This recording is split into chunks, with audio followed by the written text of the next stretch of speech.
It's about money. If you look at Wike's life, it's all about money, what he gets out of the system. If we look at Wike's 8 years as governor of Rivers State, he looted over 2 trillion naira. For his 8 years as governor, he converted Rivers State government properties, 50% of Rivers State government properties, to his personal properties. In all of his life, it's about self. It's not about the people. If you listen to Wike's speech from 1999 when he became local government chairman, up to date as minister, FCT minister, you can't hear Wike say, my people. People are about the people. It's about power. Acquiring more power, acquiring more wealth. That is Wike. Wike doesn't have any business with the people. And governance, as we all know, is about the people. 2 trillion naira allegedly embezzled by the former governor of Rivers State, Nyesom Wike. Just recently, the news broke out that EFCC arrested former governor of Delta State, Ifeanyi Okowa, for 1.3 trillion naira. This money being embezzled in a country where the citizens can barely afford 1 square meal a day, in a country where the minimum wage is below $40. The question is, how and when will these men stop being greedy? When will they stop being cruel and embezzling public funds? Welcome to the political crisis in Rivers State, the power struggles, the corruption, and of course, the cost on Nigerians' growth. The political landscape in Rivers State is embroiled in a fierce power struggle between two prominent figures, former Governor Nyesom Wike and the current Governor Similare Fubara. Wike, as we all know, had been a powerful figure in Rivers politics for nearly a decade. But this same powerful politician is now clashing with his former protege and is seeking control over the state's vast resources even after leaving office. There are huge allegations of massive embezzlement with claims that Wike misappropriated up to 2 trillion naira during his tenure. There are also accusations that Wike converted 50% of Rivers State properties to his personal properties. If all this discussion about embezzlement is not in Rivers State, which other state do you want it to happen? Rivers State is one of Nigeria's wealthiest states due to its oil-rich deposit and has been a political battleground for a very long time. With significant revenues from oil production, Rivers State resources have made it a prime target for political power plays and personal gain. Wike, who is a formidable politician and a former governor, he has wielded considerable influence in Rivers State, orchestrating the emergence of Fubara as governor in hopes of retaining indirect control over the state resources. But unfortunately to Nyesom Wike, Fubara, despite having this close tie with him previously, has resisted any attempt from Wike to operate as a figurehead, choosing instead to assert his autonomy in governance. The clash between Fubara and Nyesom Wike has led to a breakdown in their political alignment.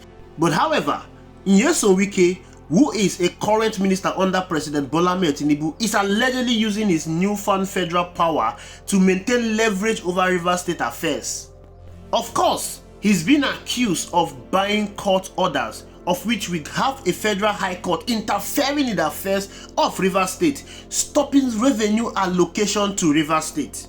Within few months in office, Governor Fubara announced that the internally generated revenue of Rivers State has increased tremendously. Fubara did not do anything for the internally generated revenues to increase. All Fubara did was to be transparent with how much Rivers State has accrued since he became the governor. This transparency was elusive during Nyesom Wike's tenure. There was no accountability at all. No one knows how much Rivers State made, and no one knows how much they spent. With this massive increment in Rivers State revenue, it is now clear as to why Nyesom Wike is fighting tooth and nail to ensure that he reclaimed the political structure in Rivers State that has been taken away from him by Similare Fubara. But this is coming at a disadvantage because the power tussle in Rivers State has left a detrimental impact on the state progress. Resources are being redirected to bolster political agendas. Ordinary citizens face the consequences: underfunded schools, inadequate healthcare facilities, and poor infrastructures. The state's oil well, which could significantly boost development and improve the quality of life for its residents, is instead squandered in internal disputes, depriving citizens of essential service. The alleged embezzlement of 2 trillion naira during Nyesom Wike's tenure highlights chronic problem that has plagued Nigeria for decades, which is corruption. From local government officials to national leaders, Nigerian political elites, they have long been marred by allegations of financial misappropriation, bribery, and the misuse of public funds. This is possible because we have a system where public office is often viewed as opportunity for personal enrichment rather than a responsibility to serve the public. In 2023, Nigerians ranked 154 out of 180 countries on Transparency International Corruption Perception Index. Despite Nigeria abandoned natural resources, particularly in oil, rampant corruption has crippled the nation's development, leaving millions of Nigerians in abject poverty.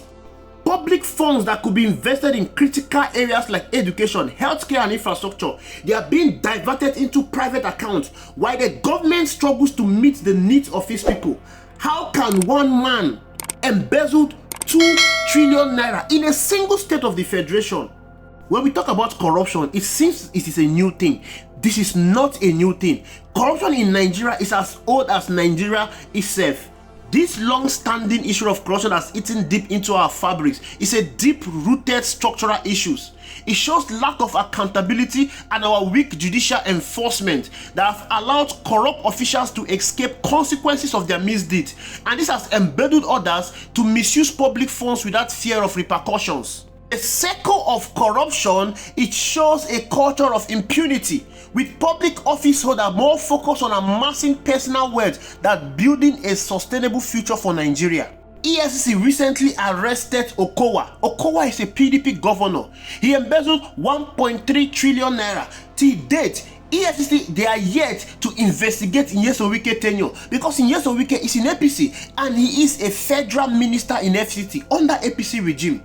This is the reason why the country is not moving forward, because corruption has affected every growth and development in this country. It has impacted every sector in our society. When public funds are misappropriated, government agencies struggle to provide essential services, leading to dilapidated infrastructure, inadequate healthcare, and substandard education. Corruption in Nigeria is not just about a politician embezzling public funds. Like I said, it is in every sector in our country. For instance, in the energy sector, corruption has hindered Nigeria's ability to develop and maintain a stable power supply. The reason why the national grid keep collapsing, it is because of corruption. Nigeria is one of the world's largest oil producers, yet Nigeria suffers from constant power outage, which is hampering business operation and industrial growth. The reason for all of this is because the funds intended for improvement of energy infrastructure often disappear into the pocket of corrupt officials, leaving millions without reliable electricity. Corruption has equally stunted Nigeria's agricultural sector. Despite the vast arable land and favorable climate we have in Nigeria, we still rely on imported food to feed over 218 million citizens. We cannot even feed ourselves. Food items have skyrocketed to the sky. No thanks to misappropriated agricultural funds, lack of investment in farming technology, and inadequate rural infrastructure that have left our country vulnerable to food insecurity. Every year, the government keep announcing agricultural subsidies and grants, but these grants and subsidies fail to reach the intended beneficiaries. Small-scale farmers struggle to produce enough to meet local demands. But unfortunately, the political class do not feel the pains. They do not bear the brunt. It is the Nigerian youth, who constitute over 60% of our population, that bears the brunt of this corruption-driven stagnation. Our unemployment rate is at the all-time high. Our healthcare dilapidated. Education in shambles. We have 20 million out-of-school children. Unfortunately for us, the government of the day is paying lip service to corruption. We must overcome the manners of corruption. We must challenge it and nip it in the bud. Nigeria must address corruption decisively and help to build public trust in governance. This begins with implementing stricter anti-corruption laws and strengthening the judicial system to ensure accountability. There is no need of delaying cases with corruption. Corruption case should be prosecuted transparently, and public officials found guilty of embezzling public funds must face meaningful consequence. Doing this will definitely serve as a deterrent. It will signal that no one is above the law and the public office is a position of service, not self-enrichment. We need to unbundle EFC, we need to overhaul it, because it seems that they have outlived their responsibility, because there is no need why they have been chasing Yaya Bello for months. All EFC does is selective prosecution. There are many politicians in Bola Ahmed Tinubu administration that have been figured with one corruption case or the other. The EFC is yet to go after them. They only go after those they perceive as enemy to the presidency. We cannot fight corruption with an EFCC that has misplaced priority. We cannot fight corruption with an EFCC that has become a tool for an executive arm to use as a witch hunt. The Constitution of the Federal Republic of Nigeria should be placed above any individual, including the president. Nobody is more Nigerian than the other. Every political office holder should come under intense scrutiny. They should be squeezed, they should be interrogated, and if found wanting to have embezzled any fund from the state, they should be prosecuted. It is high time we all rose up and put an end to this political rascality that is going on in our country. Enough is enough. Thank you for watching. I will see you in the next video.